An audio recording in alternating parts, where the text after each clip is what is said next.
Hello दोस्तों, आपका स्वागत है हमारे चैनल वॉइस विद कुशवाहा पर, जिस पर आपको रोज़ नई नई कहानियाँ देखने को मिलती रहती हैं। तो चलिए आज की कहानी शुरू करते हैं। आज स्नेहा और जितेंद्र की शादी है। हमारे शहर के सबसे बड़े उद्योगपति का बेटा है जितेंद्र, जो लंदन से पढ़ाई पूरी करके अपना कारोबार संभालने भारत आ गया है। जितेंद्र के बारे में अखबारों में बहुत कुछ पढ़ने को मिला था।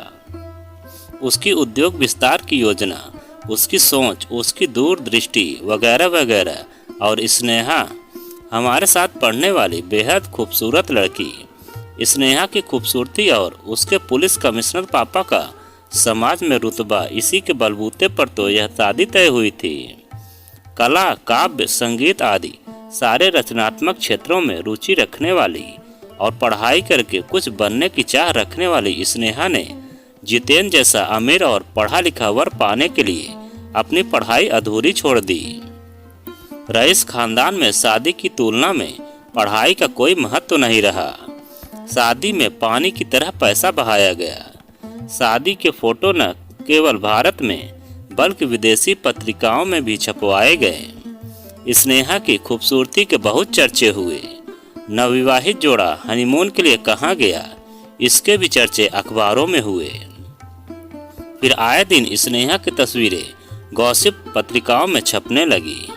लोग उसे रईस कहने लगे और वह पेज नंबर 2 की सदस्य बन गई। एक दिन प्रसिद्ध उस्ताद जाकिर हुसैन का तबला वादन का कार्यक्रम हमारे शहर में था। हम दोस्तों ने स्नेहा को फ़ोन किया और पूछा, चलोगी उस्ताद जाकिर हुसैन का तबला सुनने? वह हंसकर बोली, मैं तो कल शाम ही उनसे मिलने होटल में गई थी। हमारे बिजनेस हाउस में ही तो यह कार्यक्रम आयोजित किया गया है। आज रात उनका खाना हमारे घर पर है।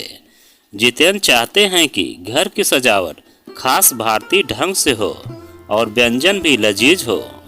इसीलिए आज मुझे घर पर रहकर सभी इंतजाम देखने होंगे। आप लोग तबला वादन सुनकर आओ न। हाँ, आप लोगों को फ्री पास चाहिए तो बताना, मैं इंतजाम कर दूंगी। हम दोस्तों ने उसका आभार मानते हुए फ़ोन रख दिया। एक दिन पेज नंबर 2 पर हमने उसकी तस्वीर देखी। बेशकीमती साड़ी पहने, मेकअप से सजी धजी गुड़िया जैसी स्नेहा अनाथालय के बच्चों को लड्डू बांट रही थी। ऐसे बच्चे जो एक वक्त की रोटी के लिए किसी के एहसान के मुहताज हैं। उनके पास जाते हुए कीमती साड़ी व गहने पहन कर जाना कितना उचित था। वह चाहे गलत हो या सही, मगर बड़े उद्योगी परिवार की सोच शायद यही थी कि बहू की फोटो अनाथों के साथ छपवेगी तो वह ऐसी ही दिखनी चाहिए। उसके जन्मदिन पर बधाई देने के लिए हमने उसे फ़ोन मिलाना चाहा। काफ़ी देर तक कोई जवाब नहीं मिला, तो हमने सोचा स्नेहा जितेंद्र के साथ अपना जन्मदिन मना रही होगी। दोनों कहीं बाहर घूमने गए होंगे। लगभग 2 घंटे बाद उसका फ़ोन वापस आया। मैं तो फला मंत्री जी की पत्नी के साथ चाय पार्टी में व्यस्त थी। मगर उस मंत्री की बीवी के साथ तुम क्या कर रही थी, वह भी आज के दिन? काफ़ी देर तक तुमने फ़ोन नहीं उठाया, तो हमें लगा तुम और जितेंद्र कहीं घूमने गए होंगे। नहीं रे, जितेंद्र एक नई फैक्ट्री शुरू करना चाहते हैं। कल उसी फैक्ट्री के प्रोजेक्ट की फाइल मंत्री जी के दफ्तर में जाने वाली है। सब काम सही ढंग से हो जाए, इसके लिए मंत्री जी की पत्नी से मैं मिलने गई थी। जब पापा कमिश्नर थे तब इन मंत्री जी से थोड़ी बहुत जान पहचान थी। जितेंद्र कहते हैं ऐसे निजी संबंध बड़े काम आते हैं। फिर भी स्नेहा, शादी के बाद जितेंद्र के साथ यह तुम्हारा पहला जन्मदिन है। जितेंद्र ने तो सवेरे ही मुझे सरप्राइज गिफ्ट देकर मेरा जन्मदिन मनाया। लंदन से मेरे लिए पिंक कलर की साड़ी लेकर आए थे। स्नेहा, पिंक कलर तो तुझे पसंद नहीं है, क्या वाकई तुम्हें वह साड़ी अच्छी लगी? हमने पूछा। जितेंद्र चाहते थे कि मैं पिंक कलर की साड़ी पहनकर मंत्री जी की पत्नी से मिलने जाऊं। शादी को 1 साल हो गया तो स्नेहा के बंगले के लॉन में ही बड़ी सी पार्टी का आयोजन था। हम दोस्तों को भी स्नेहा ने न्योता भेजा, तो हम सारे दोस्त उसे बधाई देने उसके बंगले पर पहुंचे। बंगले के सामने ही बड़ी सी विदेशी 5 करोड़ की गाड़ी खड़ी थी। नेहा ने चहकते हुए कहा, डैडी जी यानी ससुर जी ने यह कार हमें तोहफे में दी है। स्नेहा, तुम्हें तो जंगल ट्रैक में ले जाने लायक ओपन जीप पसंद है।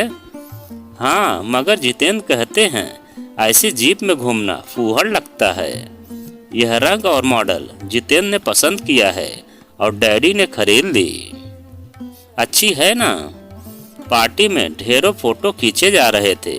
गॉसिप मैगजीन में अब चर्चे होंगे। स्नेहा ने किस डिजाइनर की साड़ी पहनी थी, कौन से मेकअप के जूते पहने थे, कौन से डायमंड हाउस से उसका हीरो का सेट बनकर आया था, वगैरह वगैरह।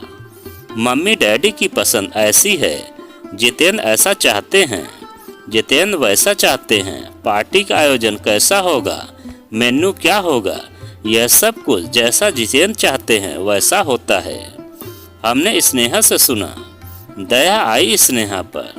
स्नेहा, एक बार अपने अंदर झांक कर तो देखो कि तुम क्या चाहती हो, तुम्हारा वजूद क्या है, तुम्हारी अपनी पहचान क्या है, तुम किस व्यक्तित्व की मलिका हो। शादी के बाद मात्र एक दिखावटी गुड़िया बनकर रह गई हो।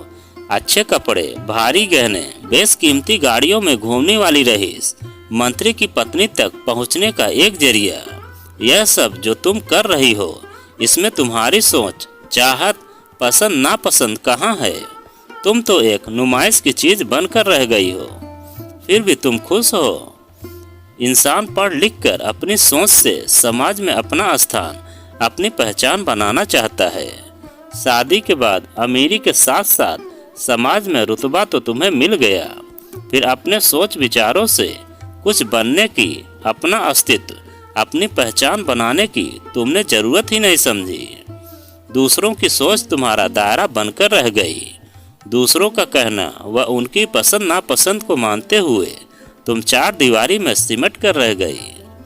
चिड़िया जैसी चहकती हुई स्नेहा पार्टी में इधर उधर घूम रही थी। मोतियों का चारा पाकर यह चिड़िया बहुत खुश थी। चांदी की थाली में खाना खाते हुए उसे बड़ा आनंद आ रहा था। अपनी उपलब्धि पर इतराती स्नेहा अपने आप को बड़ी खुशकिस्मत समझती थी। स्नेहा को देखकर ऐसा लगता था उसकी खुशी व चहचहाना इसलिए है क्योंकि वह समझ नहीं रही है कि वह सोने के पिंजरे की चिड़िया बन गई है। यहाँ उसके लिए अपनी सोच की उड़ान भरना नामुमकिन है। अपनी पसंद नापसंद से जिंदगी जीने की उसे इजाजत नहीं है। खुद की जिंदगी पर वह अपने व्यक्तित्व की मोहर नहीं लगा सकती। अपनी जिंदगी पर उसका कोई अधिकार नहीं है। सोने के पिंजरे में बंद वह बड़ी खुशहाल जिंदगी बिता रही है, लेकिन वह अपनी पहचान मिटा रही है। सोने के पिंजरे में यह चिड़िया इसलिए बहुत खुश है क्योंकि इसे अपनी कैद का एहसास ही नहीं है। तो दोस्तों, यह कहानी आपको कैसी लगी कमेंट में लिखकर हमें ज़रूर बताएं। और आप अगर हमारे चैनल पर नए हों तो प्लीज़ चैनल को सब्सक्राइब करें और वीडियो को एक लाइक ज़रूर करें और एक प्यारा सा कमेंट हमें ज़रूर करें।